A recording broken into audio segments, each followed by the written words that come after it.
Hey guys, what's up? It's Robin and today I wanted to share my October wrap-up. This month I read 5 books, which is becoming pretty normal for me on a good reading month. Recently my reading months have been like no books. So a good month is about 5 for me. Not too bad. First is I Hate Everyone But You by Gabby Dunn and Allison Raskin. I loved this. I gave it 5 out of 5 stars. I read it in one day. I loved everything about it.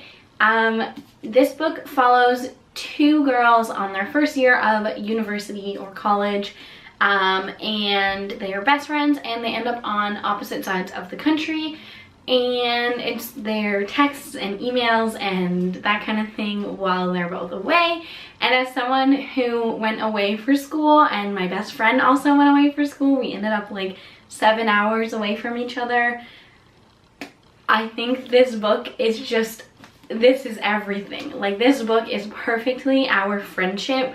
It described us so well. I related to this so much and I loved it. The next book I read in October was Three Dark Crowns by Kendara Blake, and I gave this 4 out of 5 stars. I loved this. I think that the concept of it is something that was really unique, that like we don't have another book like this in YA, which is rare at this point. Like, most books that come out, you're like, oh yeah, this reminds me of. This is a fantasy novel that follows 3 sisters who all have a different magical gift. So there is an elemental, a naturalist, and a poisoner.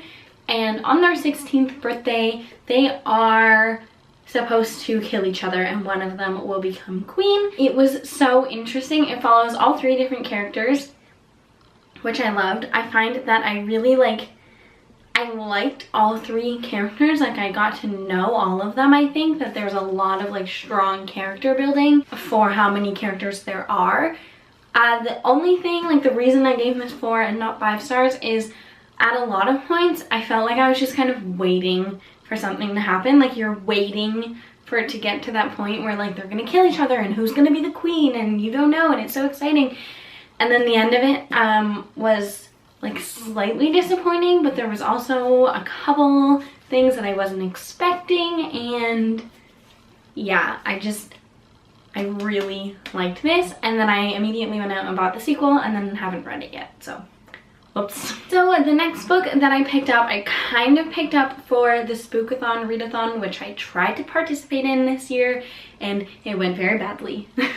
I picked this book up a couple days before, or the day before Spookathon started, thinking I could read it fairly quickly, and then I ended up reading it for about half of Spookathon, and I just didn't read it as quickly as I wanted to, and it wasn't even initially in my TBR for Spookathon, and it just kind of messed up my whole like readathon. But that is Violent Ends, which is a anthology put together by Sean David Hutchinson, and I gave this 3 out of 5 stars. I find it really hard to rate anthologies and short stories just because like it's a collection, right? So do I rate each one of them and then do an average, or do I just rate how I felt about it overall? I don't really know. So I did just rate this how I felt overall. Like, overall, while reading the whole thing, I was like, yeah, it's all right.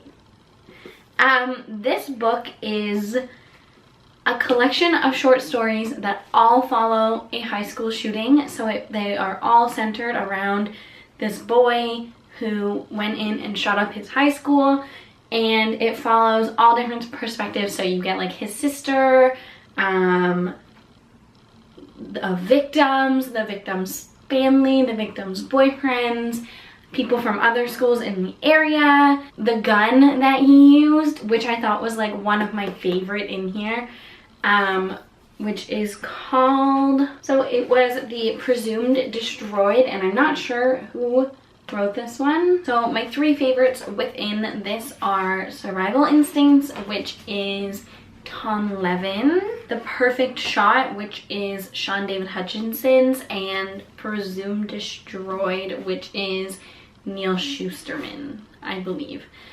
The other thing that I didn't like about this book was that it doesn't tell you which story is by which person. Okay, so it does say at like the very end which one is by who, but like I wish it told me, like I wish I knew who was writing. I was reading while I was reading it, if that makes sense. I don't know.